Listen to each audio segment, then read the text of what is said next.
پاکستان جو واحد ٹیم ہے جو فاسٹ بولنگ کے لیے پہچانی جاتی ہے. اس سے پہلے آپ ہمارے ورلڈ کلاس بولر دیکھیں گے، وسیم اکرم، عمران خان، وقار یونس، عاقب جاوید، یعنی کہ لینڈ آف پیسرز کہا جاتا ہے. اور کچھ جو فرنچائزز ہیں، کچھ جو گھوڑے ہوتے ہیں وہ پی ایس ایل میں اس لیے اتنا پارٹیسپیٹ کرتے ہیں کہ وہ یہاں آ کے جو پیس کو کھیلنا چاہتے ہیں. لینڈ آف پیسرز پاکستان کی ٹیم کو کہا جاتا ہے، پاکستان کی سرزمین کو کہا جاتا ہے. یہاں پر بہت بہت بڑے بڑے نام نکل کے آئے تھے پیسرز کے، ابھی بھی آ رہے ہیں. اور میں نے اس لیے لینڈ آف پیسرز کہا، لیکن لینڈ آف پیس تو نکلتی ہے، بولرز تو اچھے آ رہے ہیں، لیکن ہم ان پر کوئی کام، کوئی ورک آؤٹ نہیں کر رہے. ابھی میں خورم شہزاد کی بات کر رہا ہوں. خورم شہزاد نے ڈومیسٹک میں اتنا اچھا پرفارمنس دی تھی. اب سوشل میڈیا پہ اس کے خلاف بات ہو رہی ہے. اس بیچارے کا کیا قصور ہے؟ اس نے ڈومیسٹک میں پرفارمنس دی، آپ نے اس کو اتنے مشکل ٹور میں آسٹریلیا میں کیری کیا، اور اس کو ریسٹ دینے کے بغیر اس کو آپ نے آسٹریلیا جیسی پچز پر اس کو پہلا میچ بھی کھلایا. آپ اس میں بہت فرق نظر آتا ہے. پاکستان اور آسٹریلیا کی جو پچز ہیں، گراؤنڈ سٹاف ہے، ان میں بہت زمین آسمان کا فرق ہے. آپ جب آسٹریلیا میں لینڈ کرتے ہیں، آسٹریلیا کے جو گراؤنڈز ہوتے ہیں وہ سافٹ سے ہوتے ہیں، سافٹ جیسے بہت سافٹ، بندہ خود کو لائٹلی سا فیل کرتا ہے. اور اس طرح پاکستان میں آپ کو ہارڈلی یہ چیزیں ملتی ہیں. جب اسپیشلی جو فاسٹ بولر جب ان پچز پہ لینڈ کرتا ہے تب اس کو انجریز کی مسائل ہوتی ہے، اس پہ زور لگتا ہے زیادہ. اب جو آسٹریلین پچز ہیں اس پہ زیادہ تر فاسٹ بولر ہی کام آتے ہیں، کیونکہ تیز پچز ہوتی ہیں. اور اس پہ آپ کو اپنے آپ کو خود کو کور رکھنا، اپنے آپ کو خود کو ایک حصے میں لے کر چلنا، یہ بہت ضروری ہوتا ہے. اب دیکھیں، خرم شہزاد نے پہلے جو اس کو پہلا میچ کھلایا گیا وہ حقدار بھی تھا، اس کو ڈیبیو کروایا. اس نے اتنی اچھی پرفارمنس دی. پہلی جو اننگز میں اس کی جو ایوریج سپیڈ تھی وہ 35+ تھی، لیکن جو سیکنڈ اننگز میں وہ بولنگ کرنے آیا اس کی جو پیس ہے 130 میں رہ گئی تھی. وہ کچھ نہ کچھ فٹیگ کیری کر رہا تھا. اس نے ایکسٹرا زور لگایا، اس کی وجہ سے اس کے ریبز میں اسٹریچ فریکچر ہو گیا اور وہ اس سیریز سے باہر ہو گیا.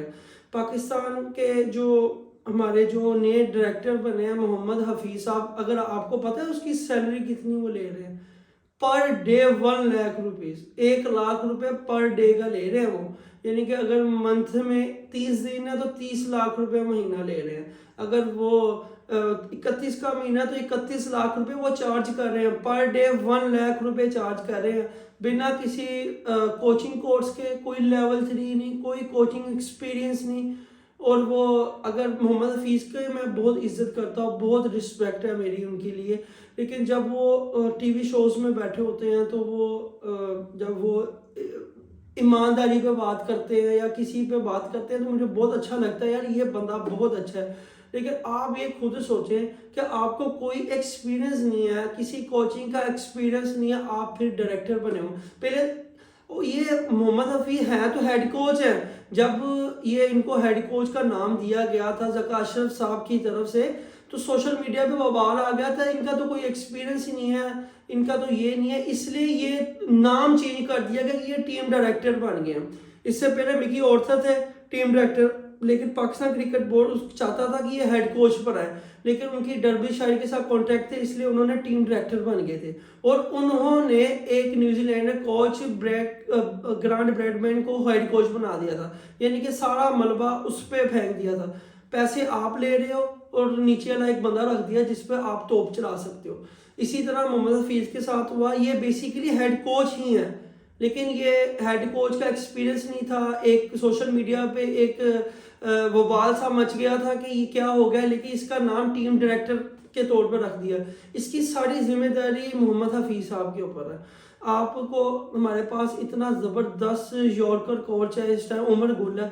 آپ نے اس کی خرم شہزاد کے ساتھ کیا کام کیا؟ آپ کو اس نے بتایا ہی ہوگا کہ میں انجری کیری کر رہا ہوں، آپ پھر اس سے زور لگوا رہے ہو.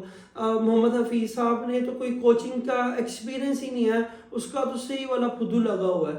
بھائی سیدھی سی بات ہے، 1 لاکھ روپے پر ڈے لے رہا ہے وہ، نہ کوئی ایکسپیرینس ہے نہ کچھ ہے. لیکن بڑی بڑی ہم باتیں کر لیتے ہیں میڈیا میں آ کے کہ ہم آسٹریلیا جیسی ٹیم کو کمپیٹ کریں گے، چیلنج دیں گے. ہمیں چیلنج نظر آ گیا بھائی، پہلے ٹیسٹ میچ میں ہمیں چیلنج نظر آ گیا۔ اس کے ساتھ ساتھ اس کی جو ریپلیسمنٹ ہے خرم شہزاد کی، وہ بھی اناؤنسمنٹ نہیں ہوئی، اس کے ساتھ بہت زیادتی کی ہے انہوں نے۔ وہ بیچارہ ڈومیسٹک بھی کھیل کے آ رہا تھا، اس کے ساتھ اس کو آسٹریلیا جیسے مشکل ٹور پہ بھی لگا دیا۔ اللہ ہی حافظ ہے ہمارے پاکستان کرکٹ ٹیم کا اور ہمارے ٹیم ڈائریکٹر صاحب کا، جو مجھے نہیں کچھ سمجھ آ رہا ہے کہاں سے ان کو مسلط کر دیا گیا ہے، نہ کوئی ایکسپیرینس ہے۔ آپ نے جو ہمارے یہاں سے کوچز ایکسپیرینس کر رہے ہیں، آسٹریلیا، انگلینڈ، ساؤتھ افریقہ جا کے کورسز کر رہے ہیں آپ، یعنی کہ ان کے لیے ایک مثال ہے کہ وہ کچھ بھی کر لیں ان کا نام نہیں آنا، ان سے ہم نے خدمات انجام نہیں لینی، ہم نے کسی ان ایکسپیرینس بندے کو لا کر خود پر تجربے کرنے ہیں۔ یہی ہو رہا ہے پاکستان کرکٹ ٹیم کا۔ اور پاکستان کے جو شہینز ہیں، جو ہماری جو مین وجہ انجریز کی وہ یہ بھی ہوتی ہے کہ ہمارے جو ٹورز ہوتے ہیں وہ مشکل کنڈیشنز میں نہیں رکھے جاتے۔ ہمیں ساؤتھ افریقہ نہیں بھیجا جا رہا، ہمیں آسٹریلیا نہیں بھیج رہے، ہمیں انگلینڈ جیسی ٹیموں کے ساتھ نہیں لا رہے، ہمیں زمبابوے، نیپال، بنگلہ دیش، سری لنکا جیسی ٹیموں کے ساتھ ہمارے ٹورز ہو جاتے ہیں۔ ہماری جو ینگ جنریشن ہے، جو انڈر 19 کے لڑکے ہیں، ان پر آپ ابھی سے ان کی باڈی لینگویج اس حساب سے کرو گے تو آگے جا کے پاکستان کو 10-15 سال سبز کر سکتے ہیں، ان مشکل کنڈیشن میں جا کے اسکور کر سکتے ہیں۔ آپ انڈیا کا سٹرکچر لے لیں، انہوں نے کبھی اتنے چھوٹے لیول پہ کبھی بھی انہوں نے اپنے ٹورز نہیں کروائے۔ وہ بڑی بڑی ٹیموں، نیوزی لینڈ کو، آسٹریلیا، ساؤتھ افریقہ جیسی ٹیموں کے ساتھ ان کے میچز ہوتے ہیں، ٹور ہوتے ہیں۔ اور جیسے آج دیکھیں آپ، وہ آج کتنی بلندی پر ہیں اپنی کرکٹ کے حساب سے، ان کے پاس کتنا ٹیلنٹ ہے انڈین میں، اور ہونا بھی چاہیے۔ ہم اس کی بات بھی کریں گے، ہم اس کی تعریف بھی کریں گے، کیونکہ انہوں نے اپنا سٹرکچر کو ایک مینٹین کیا، ایک پروسیس کے ساتھ چل رہے ہیں۔ لیکن ہمارے سسٹم میں ان ایکسپیرینس بندے کو مسلط کیا ہوا ہے۔ Best of luck Pakistan cricket team.